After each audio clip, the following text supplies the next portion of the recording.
I will also go over my week 1 recap, talk about what I did this week, what worked, what didn't work, what I felt was successful for my journey, and things that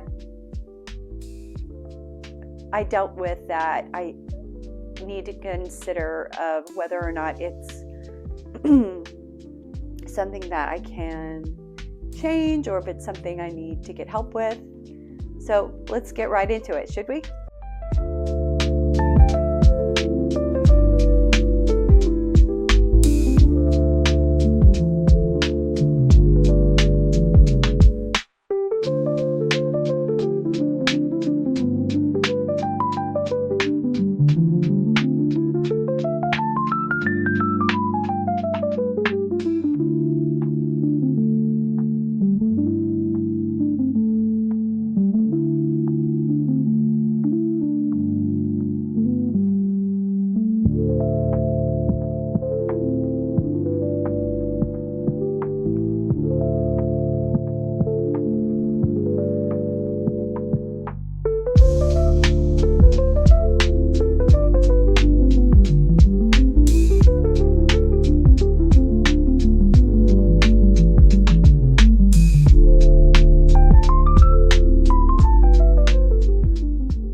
Hi, I'm Bex. Welcome to my channel. If you're new here, I am on a quest to improve my health and fitness. I am over the age of 50, and like most women my age, I'm trying to navigate the new changes that come with being a female over the age of 50. Redundancy, Department of Redundancy. I did some scans and evaluations of my health, and I will share some of those with you today. So I have a fancy schmancy package, and I got my DEXA scans, and we did, I'm looking down, so forgive me, I'm looking down at the results, and I don't know if I want to share these on screen or not because it's got a lot of info, plus it's in German because I live in Vienna, Austria. So most things are in German. How's my German? Terrible. Overall, what's really interesting, what was something that I discovered with getting a DEXA scan, it compares pretty well to basically my fancy schmancy scale. Words are hard. My fancy schmancy scale, which is a Renfro, which I connect to my fancy schmancy phone. Maybe I should stop saying fancy schmancy. And it gives me my body fat percentage. And I'm like, does this stuff really work? And so we don't have to talk weight, but we can talk body fat. If you are triggered by things about eating or exercise or diet related content, nutrition, talking about food, then this is not the channel for you, because there will be lots of cooking, there will be lots of chit-chatting about training and stats in regards to my own journey.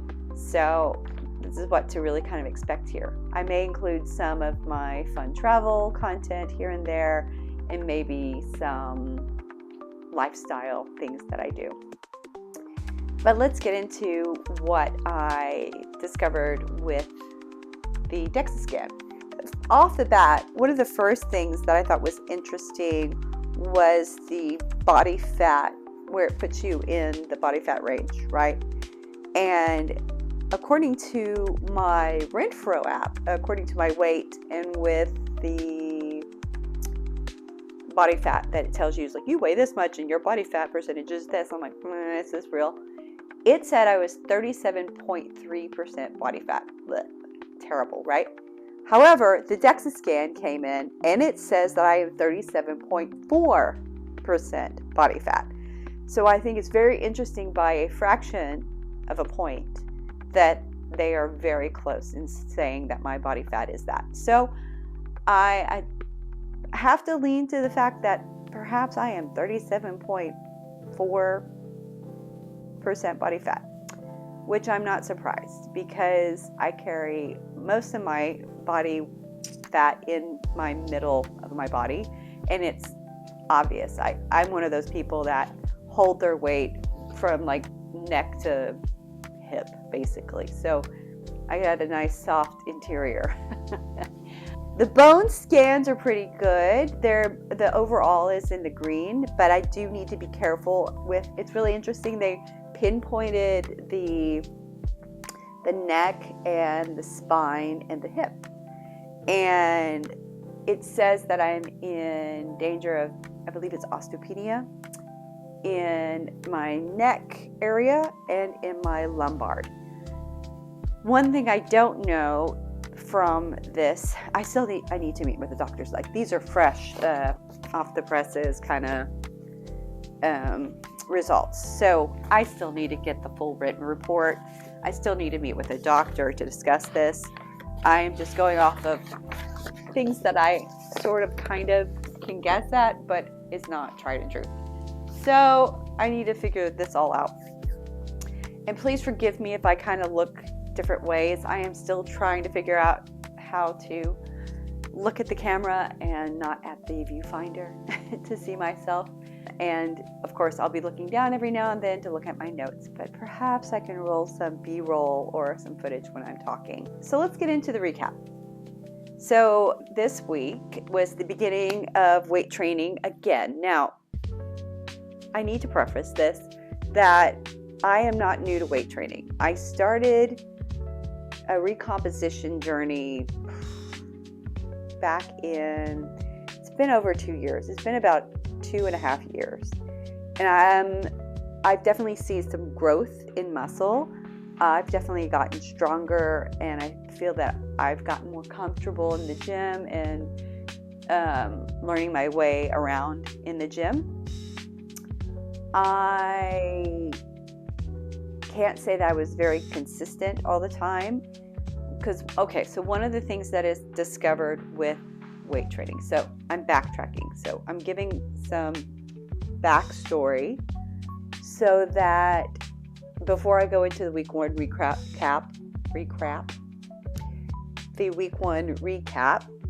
I want to go back in history, go back in time to when I began this journey of self-discovery and fitness and eating, which has been my entire life, like most people. So 2.5 years ago, I started training and I got a coach. It's actually probably started longer than that, but I got a coach. I got a program, pretty decent workout program, push, pull, legs kind of combo. And originally in my program was 4 days a week. And that has been a constant goal to hit 4 days a week of weight training. Legs, push, pull, legs. Recover, legs, push, pull, legs. However, I could always get through 3 days, but getting to the 4th day was very difficult, and I couldn't figure out why. I would always end up with an injury, or I would get sick, especially like the first 2 weeks. It never fails. The first 2 weeks of any new nutrition and exercise program I would go on, I would come down with like some horrible cold or a flu or, the dreaded vid, or you name it, I would catch it. And I just couldn't figure out why. It's like, oh my gosh, well, I just got sick. And it would seem like I'm always restarting. Always, like, it's never square one, because thankfully the muscles, as you build them and you grow, there are the fast switch muscles that turn on it.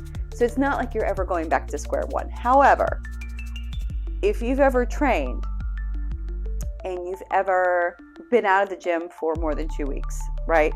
And you come back and train, what do you get? You get sore. And you are sore for 3 days at least. And that good old DOM sets in, delayed onset muscle syndrome. And I'm getting comfy. And so you're sore as all get out. And so it's always a bit of, you go back to the gym and so you have to recover, and then you have to figure out, you can either push yourself, or you can allow yourself to recover, or you can find that happy in-between balance. for me, it was very difficult because I'm kind of like, maybe we're all guilty of this. I'm like all or nothing. I'm going to do it, and I'm going to get in there, and I'm going to train, and I'm going to be perfect on my nutrition. I'm going to get all my protein, and I'm going to keep all the fats down. I'm going to keep my carbs low. I'm going to measure everything, and I'm going to hit every workout, and I'm going to get that progressive overload, and all of that. And I really am one of those ambitious people who push. And then I tend to get myself sick, injured, you name it. I have issues, guys. Yeah, so I have issues. And unfortunately, it's based on recommendations. Apparently, it's a CNS problem, a central nervous system problem that I'm just wearing out. And so, slow and steady wins the race. I am an impatient person. I want it all now, don't we all? We want it to happen now. We wanted it to happen yesterday, right? So for the past 2.5 years, I've been weight training, and I've had to go slow. I've had to back off and not push myself where it's just insanity. So the goal went from 4 days a week to at least 2 to 3 days a week. And that's been a pretty smart choice. Now my eating, I say diet, it is and it isn't a diet. A diet just means, what is your eating plan? What is the food, your dietary intake, right?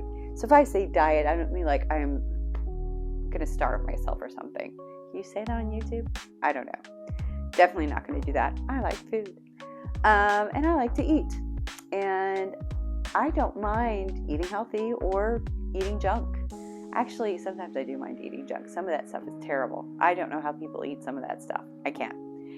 But I used to be addicted to fast food way back in the day, man. I get it. I do get it. But your tasters do change. It really does. It takes about, I learned for myself, it's when I eat a bunch of junk, like I said, I live in Vienna, Austria. For me, I could eat schnitzel and pommes almost every meal. I love that, right? Chicken, schnitzel, and french fries. Oh my God, fantastic. However, not good for you, pretty heavy, and not really the best nutrition I can do for my body. And I feel it. I don't know about you, but when I eat junk, I feel it in my body. Like my joints, I'm like 80 years old, and I'm not quite yet 80. I want to be one of those like super fit 80-year-olds, Oh my God, those 80-year-old bodybuilders, goals, man. What is the connection? Why did I bring up that whole pass and the whole recovery and the 2 days to 3 days a week? So this week was week 1. When I was going into it, my goal, of course, was try to get 3 days in. I got 2 in. 2 in. Because I'm listening to my body. I'm trying to be smart. So the first day of weight training, I went with my boyfriend, and he took me to the gym with him. We share the same gym, so actually I took myself, I met him there. So we did something that we've never done before. So for the past 2.5 years, when I would do squats, for example, I would use the Smith machine because I could stack it and do pretty decent amount of kilos on that thing. And so I would use the Smith machine for my heavier things. And then deadlift, of course, I would use the free barbell racks and dumbbells and all the things that go along with the gym. But for the first time, and this is why I went with him, he convinced me, and he's right, to start trying to do my squats without the Smith machine. Why? Well, one of the things, as we age, we tend to have problems with our balance. And I realized that recently, have you seen that trend going around where they're like, close your eyes and stand on one foot and see how long you can balance in order to, see what your markers are, basically. It has something to do with health.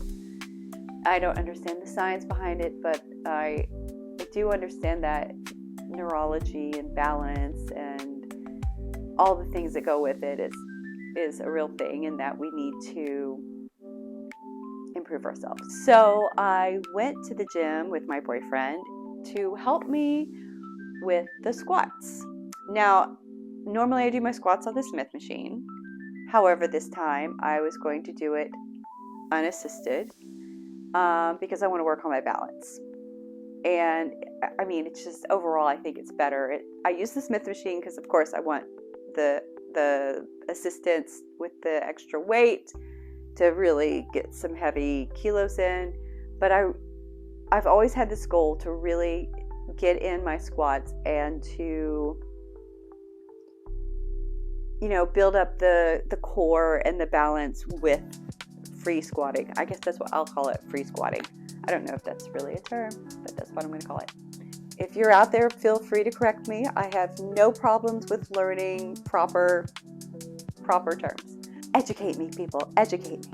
So I did lighter weights on the squat, doing the squats without the Smith machine, and it went pretty okay. I felt really good. And then we did deadlifts, which I've always done unassisted, but I had some PRs on my deadlifts this week. We did tricep push downs. I had some PRs on those.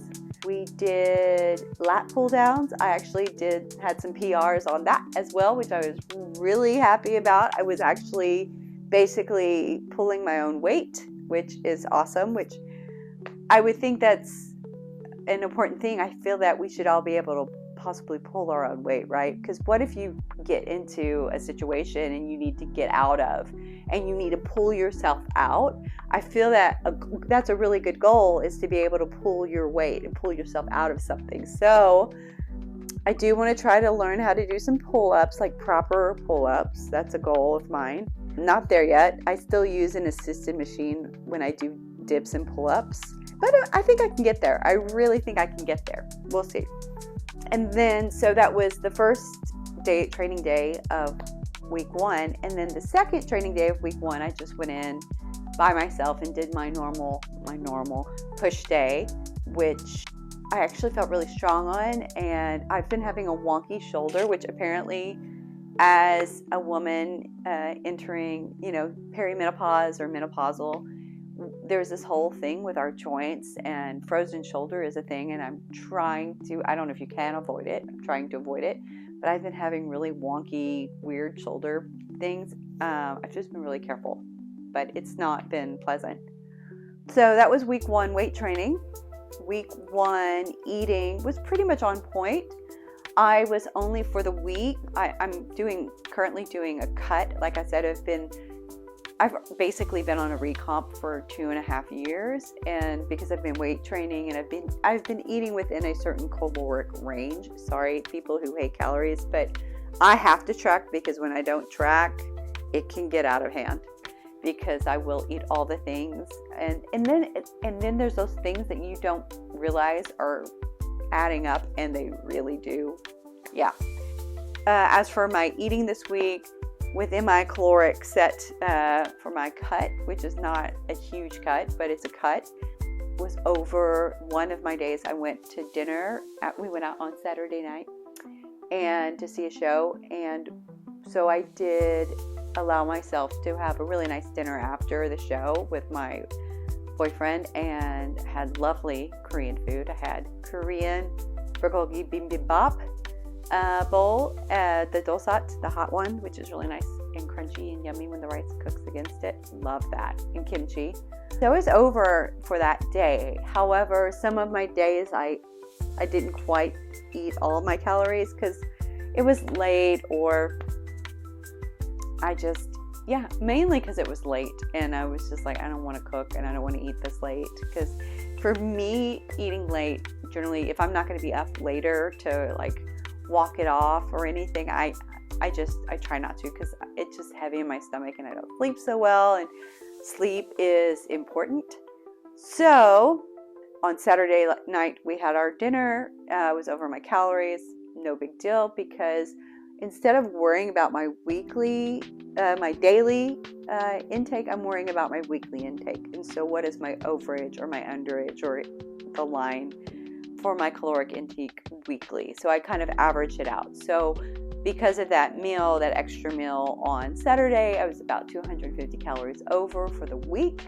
However, I did lose 3 pounds this week. Granted, I believe most of it was water and inflammation, which thank goodness, because I don't remember if we've spoken about this, but I've had this foot pain that I've been dealing with. Besides my shoulder, I'm just falling apart.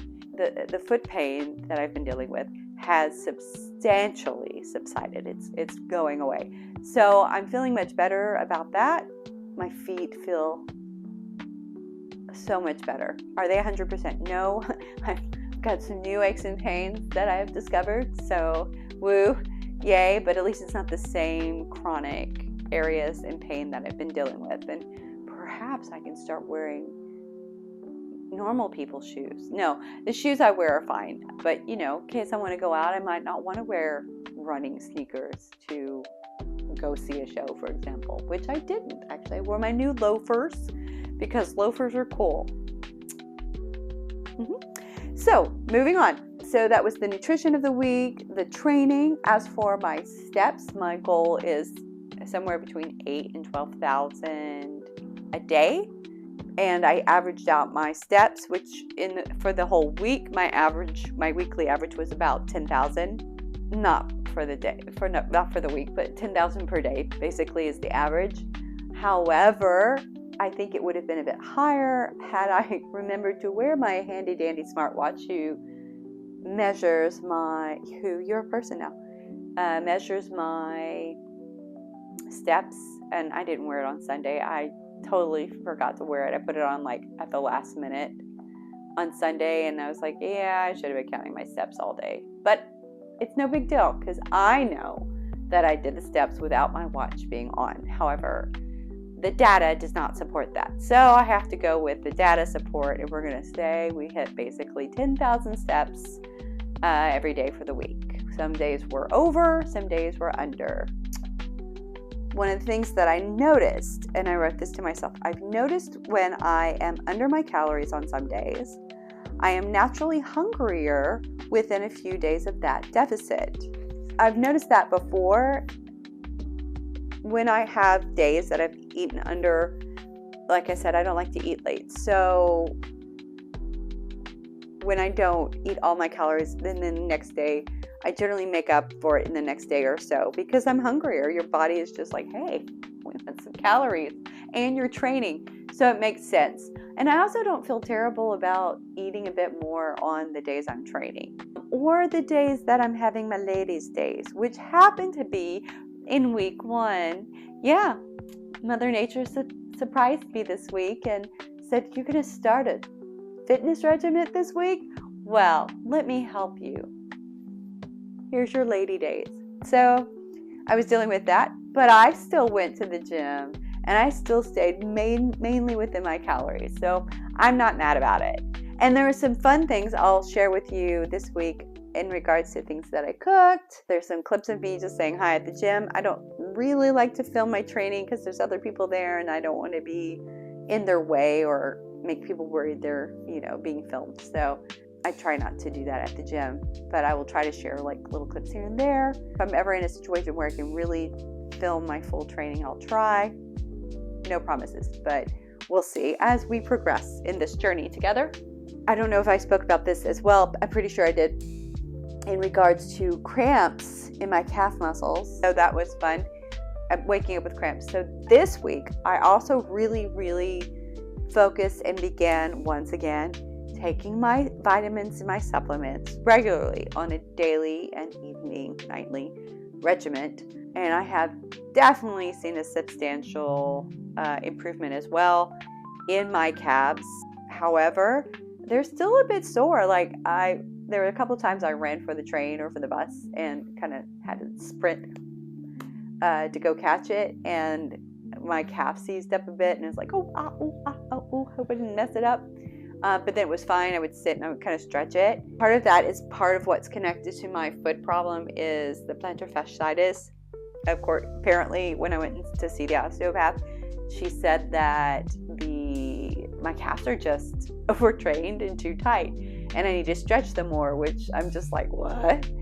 And I mean, I get that. When you do all the squats and the lunges and you're compounding all these heavy weights, it's not just your booty that's getting a workout, right? It's your whole leg, including your calves. And I've always had pretty strong calves. It's just genetically in my family, all the women in my family like have these calves, you know? Maybe I'll show you sometime. Yeah, no, I don't think I'm going to do a yoga pose right now and like put my leg up here and show you. So one of the things I definitely did not do is like really hit my calves, like just particularly do calf training this week or the past couple of weeks since I've been having these foot problems. So I definitely think it's helping, and I think the supplements are definitely helping. What supplements am I taking that help with that? Well, one of the things I started years ago, so going back again, we're going back in time. There was a time where I was doing aerial acrobatic training. My main aerial acrobatics that I really like is the hoop or the lyra, the aerial hoop. And I did some silks and I did some pole training and I've done some other things that, you know, use body weight and strength and stuff. When I was like seriously going regularly to aerial hoop and pole classes, because it's a fun way to do some training and build the body and build your muscle, lifting your body off the ground and doing this stuff, cool, right? And it's pretty. I think it's pretty once you start doing it right. And one of the things that I learned from that is, oh my gosh, so many cramps and so many bruises. So I started years ago supplementing magnesium and B complex and B12 into my diet. So that's helped a lot. So that's definitely back in the supplement regimen. So magnesium, B complex, B12, what else am I taking? Omega-3. I can't eat fish. I'm personally one of those people who is allergic. So there's no salmon for me. So I take vegan omega-3s, vitamin C, D3 in oils with K2. What else am I taking? Oh, curcuma or turmeric. I'm taking that under recommendation of my boyfriend and my sister. My sister's a nurse. And she's like, hey, are you taking this? It's really good for you. Milk thistle for liver support. Oh, and a probiotic. I'm almost out of my probiotic, and apparently you're only supposed to cycle your probiotics every now and then and not do it as a regular thing. If you've heard something different, please share. But what I was told is that you should go on and off probiotics because once you populate the gut bacteria, you don't really need to keep doing it. I don't know if you can overpopulate it. Perhaps you can. Again, if you know, I'm so open to learning, so please share. So those are the supplements. I probably am forgetting something. I feel like I'm taking like all the vitamins, like it's like popping like a whole handful. It's like I'm an 80-year-old grandmother. And I say that because my grandmother, she was so awesome. And she lived until she was, on my dad's side, she lived until she was 98. And she was like, ever since I can remember, always had the whole lineup of vitamins and refilled them weekly and would just take all her vitamins. And she was really into cooking and going to the farmer's market. And her motto was use it or lose it. And she wouldn't let us help her. She was like lifting heavy cast iron pans out of the bottom of the cabinet, climbing up on the step stool, getting stuff down, taking the trash out. I'm like, grandmother, let us help you. And she's like, no, use it or lose it. She made the best food, by the way, the best. And it was always whole foods and really healthy. Yeah, okay, so she cooked with bacon fat and butter. But now we're finding out that, you know, natural fats and lards and butter are not necessarily bad for us. I'm definitely looking forward to all the cool research and nutritional information that's coming out on everything that we're learning, like fats and how not necessarily all fats are not bad, right? Generally, I have coffee in the morning, and it's a big coffee. It's like, and it's a Starbucks tumbler because I really like the tumblers, and they're big. I like that they're big, but I don't go to Starbucks every morning because first of all, there's not one on my way, and second of all, I can't afford that, and thirdly, I make really great coffee because we have a really nice coffee machine. So thank you to my friend Kristen, who gifted us a fabulous coffee machine when mine died not too long ago. It makes fabulous coffee, and we even buy fabulous coffee, low acid, naturally, to go into it. Every morning I do a coffee with milk, and that's it. And once I finish that coffee, I'm always sad. And I always think I want another one. But one of the aha moments I had this week was that I didn't just want to have, I didn't necessarily want coffee. Because first of all, the coffee where I work is not to my taste. I don't know if it's good coffee or bad coffee, but to me, it's not my favorite. It feels a bit strong and acidic, and I think that's why. And after my particular coffee that I drink, the tastes are so different. It's not as pleasing as I would want it to be. So it would be great if I could have a second one of my coffees, but I'm not at home to do it because, girls got to work.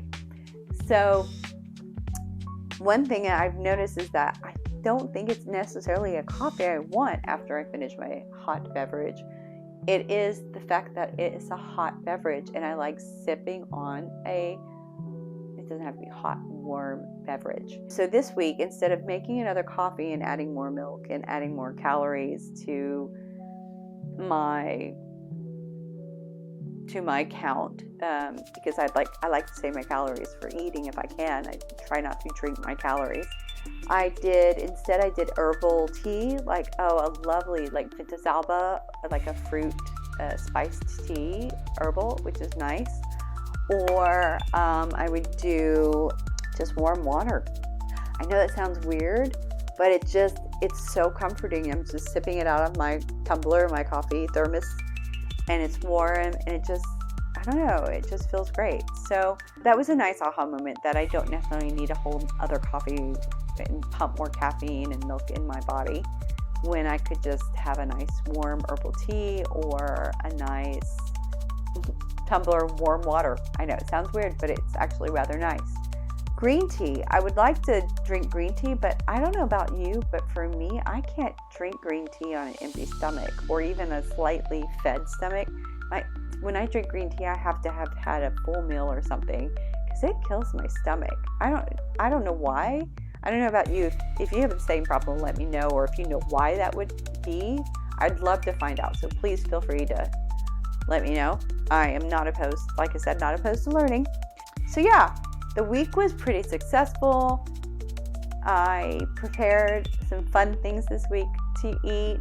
I filmed the making of summer rolls this week, and just some of my quick morning fixes when I'm at work and I don't have time to make breakfast. I'll do something like a protein bar with my coffee, which I really enjoy. I am obsessed with Bear bars. This is not sponsored, but I feel like I should invest in stock in that company because I eat so many Bear bars right now. I think I have a Bear bar every day because I just really enjoy them. They are a wonderful substitute for when I want something sweet, I want candy, or just a quick to go breakfast. And yeah, they are ultra processed, all protein bars and shakes and things.